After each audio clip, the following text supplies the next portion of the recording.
The marathon is over, the sprint begins. You can't win the championship unless you're in the playoffs, and the quest to win the WCL championship begins tonight right here at Paul Thomas Senior Field. AppleSox and Victoria Harbor Cats, 6:35 first pitch. We'll have it right here on the NCWLIFE channel. For the first time all year, we get to visit with Mitch Darlington. 2-4 road trip to wrap up this season. Probably not what you wanted, but on the other hand, you knew before you even headed up to Bellingham and then over to Canada, you knew you had already punched your ticket to the playoffs. The question is where you were going to end up. Talk about the last 6 games.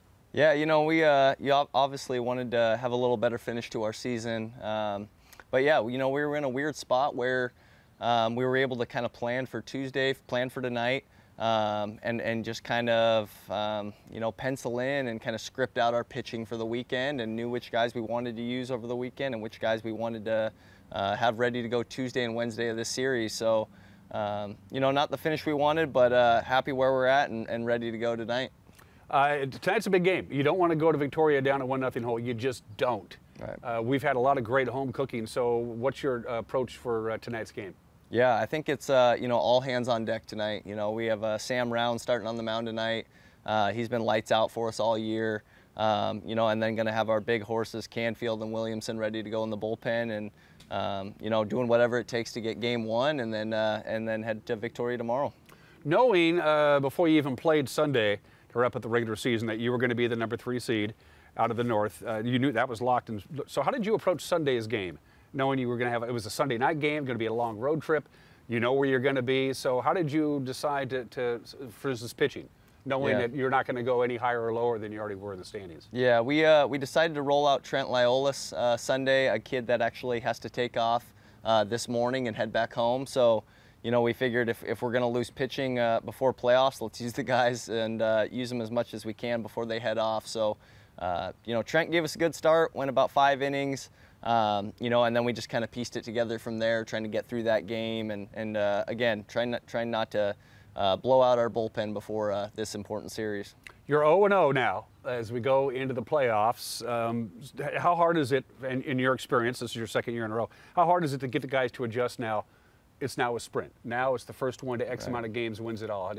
How do you make sure that they approach that the right way? Because there is no tomorrow, perhaps, after Wednesday. Right. I think, you know, just getting guys bought into one day at a time. And I think, you know, honestly, we've done a pretty good job this summer, you know, compared to last year, of not looking ahead and just taking it every day, being the same guy, being the same player, being the same coach every single day.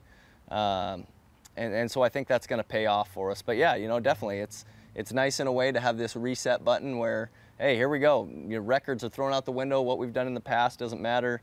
It's all hands on deck, and it's playoff baseball, so that's what it's all about. Frankie Carney has a 16-game hitting streak. He's just been hitting lights out. He's probably the key to your offense going forward into the playoffs, isn't he? Absolutely, yeah. He's you know, solidified himself as our leadoff hitter, everyday player for us here this last month, and he really is just what makes us go, man. He gets on the bases. He's a little reckless at times, but he just makes things happen. He's a Joichiro Oyama 2.0, you know, same school, a UC Irvine guy, and you can kind of tell he's learned from Joe.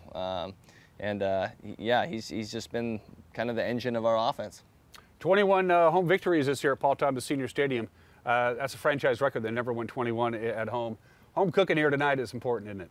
Yeah. Fans, the whole 9 yards. Yeah, we're excited to have game 1 here and playing in front of our fans, and our guys love to play here. Our guys love playing in front of our community and putting on a show for them. So I think we'll be ready to go.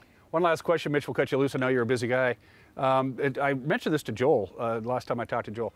I'm impressed with the fact that this team is having fun, which is a great deal of playing baseball, is having fun, but they also have an emotional maturity about them. They don't seem to get too high. They don't seem to get too low. They seem to have that good, steady, let's play baseball kind of mentality that a lot of 19 and 20-year-olds simply don't have. Yeah. You know, and that goes back to what I was mentioning, you know, we've preached all year, is being that same person every day. Can't be too high, can't be too low, cannot ride the roller coaster in this league, man. There's too many games in a short amount of time that you just can't get hooked on every win, every loss. You just got to be steady, and I think our guys have done a great job buying into that and having some fun in the meantime. The first of what we hope to be many playoff home games is tonight here at Paul Thomas Senior Stadium. If you can't make it to the ballpark, and we've said this a million times, come to the ballpark. If you can't make it, you can watch on the NCWLIFE TV or listen to Joel's call on Sunny FM. And back to you.